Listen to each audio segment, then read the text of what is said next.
근데 여기 기찻길 옆에는 부자들이 좀 살고 있지 않나요? 이 전체 길이가 350km로 늘어나거든요.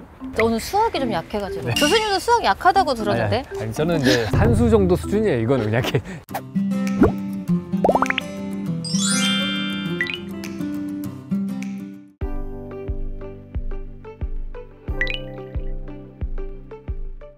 남주임님, 여기서 뭐 하세요? 아, 옛날에는 이렇게 기찻길에다 귀를 대고 있으면 기차가 오는 소리를 진동으로 느꼈대요. 근데 왜 기차 소리가 안 들리지? 지금 저희 교수님 기다리고 계세요. 아, 정말요? 그럼 빨리 가야죠. 안녕하세요. 저는 서울시 공원녹지정책과 양우정이라고 합니다. 오늘 공간의 미래 저자이기도 하신 유현진 교수님을 정말 어렵게 모시고 서울의 공원의 미래에 대해 들어보는 콩닥콩닥 설레는 시간을 가져보려고 하는데요. 네, 저는 홍익대학교 건축도시대학 유현진 교수라고 합니다. 반갑습니다.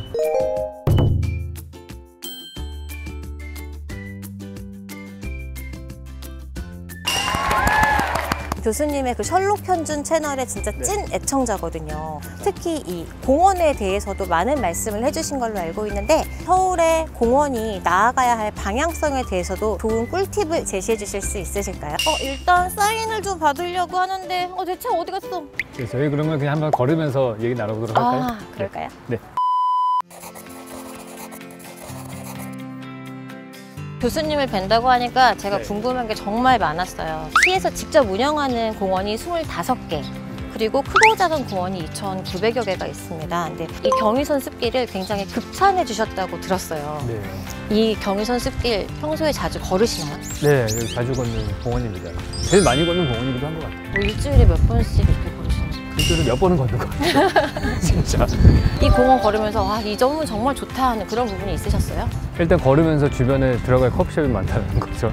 그러니까 맛집들도 많고 다른 동네를 갈 수 있는 길이 되기도 하고 뭐 여러 가지 장점들이 많은 것 같아요. 제가 예전에 읽었던 인터뷰 중에 교수님이 먹을 게 많아서 홍대에 오셨다는 네. 얘기를 들었는데 이 경의선 숲길도 약간 한몫을 하겠네요. 네, 지금 그렇죠. 제가 처음에 학교에 왔을 때는 홍대 앞에 놀이터 주변에 먹을 데가 많았다면은 요즘에는 그 연남동 근처로 되게 맛집들이 더 많이 생기고 있어서 그것도 큰 몫을 하죠.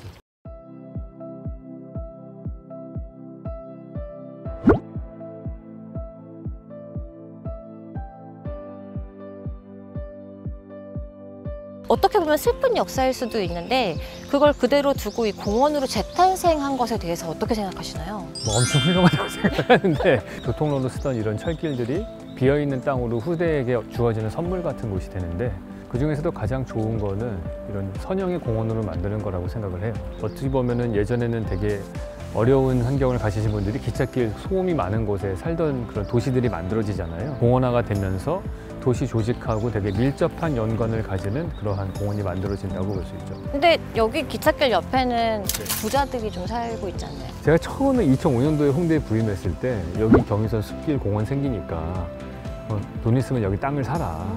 근데 뭐 그때도 돈이 없었으니까 못 샀죠. 경의선 숲길이 생기기 전부터 계셨으니까 네. 이 경의선 숲길의 변화를 누구보다 잘 알고 계실 것 같은데요. 네. 경의선 숲길이 2009년에 계획을 시작을 해서 네. 2012년 바로 이 대응 구간이 제일 처음 조성된 구간이거든요. 네. 이 공원이 지금 벌써 10살이 넘었는데요. 네. 공원도 성장을 하나요? 나이가 드나요? 가만히 둬도 점점 좋아지는 게 공원이죠. 왜냐하면 나무가 계속 자라잖아요. 그러니까 나무가 점점 커지는 거는 사실은 우리가 돈으로 어떻게 할 수 없는 시간을 써야지만이 만들어지는 완성되는 공원이기 때문에 그게 첫 번째로 제일 중요하고요. 이 건물이 예전에는 기찻길 쪽으로는 등을 돌리고 있는 그런 구성이었다가 여기가 좋은 공원으로 바뀌고 나서부터는 정면성이 바뀌거든요. 뒤집어져서 이쪽을 정면으로 돌리면서 가게 입구들이 1층에 막 생기기 시작을 했어요. 그리고 2층에도 뭐 테라스를 만든다든지 뭐 폴딩 도어를 쫙 열어가지고 공원을 볼 수 있게 한다든지 그러한 건축적인 변화가 생깁니다. 그때 비로소 이 공원과 주변의 건물들이 합쳐지면서 제대로 작동하는 공원이 되기 시작을 하는 거죠. 교수님, 저희가 지금 걷고 있는 공원이 선형공원이라고 네. 말씀을 하시잖아요. 일반 시민들은 공원이면 공원이지 선형공원이란 말을 잘 들어보신 적이 없으실 거예요. 네네. 이 선형공원에 대해서 좀 설명해 주시겠어요? 공원은 크게 저는 두 가지가 있다고 봐요. 하나는 이게 정방형에 가까운 공원이 있고요. 또 하나는 이 경의선 숲길처럼 가로 세로 비율이 좀 긴 선형의 모양을 띈 공원들이 있는데 선형 공원이 두 가지 장점이 더 많습니다. 공원이 만들어지면은 혜택을 보는 사람들은 공원에 접해서 사는 사람들이거든요. 우리가 같은 면적의 공원을 만들더라도 이걸 정방형으로 만들 때와 선형으로 만들 때 이 변의 길이가 달라집니다. 100제곱미터라고 하는 땅의 면적을 공원으로 만든다. 그걸 정방형으로 만들면 가로 10m, 세로 10m에서 변의 길이는 총 40m가 나오거든요. 근데 이거를 1대 100의 비율로 가로로 엿가락처럼 길게 늘리잖아요. 그럼 변의 길이가 한 5배쯤 늘어나 200m가 돼요. 예를 들어 용산공원 같은 경우에 용산공원의 주변의 둘레 길이는 총 12km 정도 됩니다. 폭이 한 16m 정도 되는 선형의 공원으로 만들어지면은 이 전체 길이가 350km로 늘어나거든요. 맞나? 360km로 늘어나요. 그래서 30배가 늘어나요. 오늘 수학이 좀 약해가지고. 교수님도 수학 약하다고 들었는데? 아니, 저는 이제 산수 정도 수준이에요. 이건 그냥 이건 수학이라고 하기도 좀 민망한 수준이잖아요. 350km로 늘어나거든요. 다 모든 공원을 선형의 공원으로 만들자 이 얘기는 아닙니다. 왜냐하면은 이런 용산공원 같은 경우는 생태공원으로서의 의미가 있어요.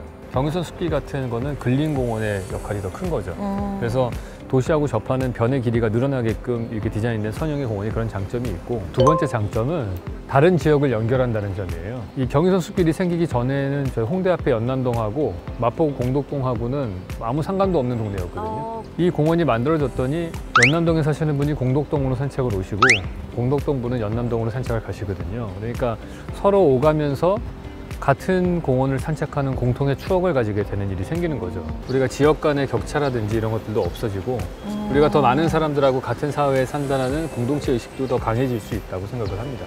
그렇게 하면 이 공원의 좀 역사를 좀 생각을 해보지 않을 수가 없는 것 같아요. 왕이나 귀족들의 사냥터로 쓰던 데가 시민들에게 오픈되면서 그게 하이드파크가 된 경우도 있고, 그러니까 우리나라 사회도 아직 공원이 만들어지기 시작했다는 거는 국민들이 많이 도시에 살게 된 것도 있고, 또 하나는 중산층을 중심으로 한 시민사회가 형성이 된 결과다, 이렇게 볼 수도 있습니다. 서울에 어떤 유현진 파크를 만든다면 네.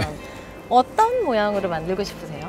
좀 황당할 텐데 이 도시에 있는 많은 물류들을 다 지하로 내려보내가지고 그렇게 차선수를 몇 개를 줄여가지고 그게 선형의 공원이 되어서 우리 도시에 이미 존재하는 많은 넓은 도로들을 다 선형의 공원으로 바꾸는 게 제 꿈이에요. 그것들이 도시 전역을 다 연결시키는 그런 네트워크가 된다면 정말 좋겠죠. 그래서 내가 사는 곳에서 걸어서 10분 이내에 공원이 있게끔 만드는 게 사실 중요해요. 그래야지 쓰임새가 늘어나기 때문에. 경의선 숲길이 사실 좋은 것도 대중교통 라인과 사람들이 사는 도심 속에 있기 때문에 그 가까운 접근성 때문에 이용객 수가 훨씬 많은 거잖아요. 공원을 너무 크게 먼 곳에다가 만들 필요는 없다고 생각하고요. 작더라도 선형으로 우리가 접근성이 좋은 곳에 만드는 게 더 중요한 거죠. 과거의 공원과 현재의 공원은 좀 어떻게 다를까요? 과거의 공원이라고 하면은 그냥 공터에 나무를 심으면 다 된다고 생각을 했던 것 같은데요. 이제는 그 공원이 우리의 삶하고 얼마나 밀접한 연관을 갖게 할 것이냐에 더 이제 관심을 갖는 것 같아요. 내 주변에 공원이 한 5개 정도 되는데 그게 다 똑같은 녹지로 돼 있는 경우보다도 특징들이 다 있으면은 5가지의 다양한 더 넓은 공간을 소유하게 되는 그런 현상이 생기는 거니까 저는 바람직하다고 생각을 합니다. 그래서 어떻게 해서든지 작은 면적의 공원이지만은 우리의 삶을 담아낼 수 있는 새로운 독특한 형태를 만들려는 노력들이 보이는 것 같고요. 경의선 숲길 같은 경우도 보면은 연남동부터 시작해서 효창운동까지 이 긴 거리를 보면은 구간별로 다 조금씩 다르게 디자인이 돼 있어요. 공원의 폭과 나무의 높이 이런 비율들이 조금씩 다르잖아요. 그러면서 이 공간의 특징이 달라지면은 그 옆에 있는 건물들이 좀 달라집니다.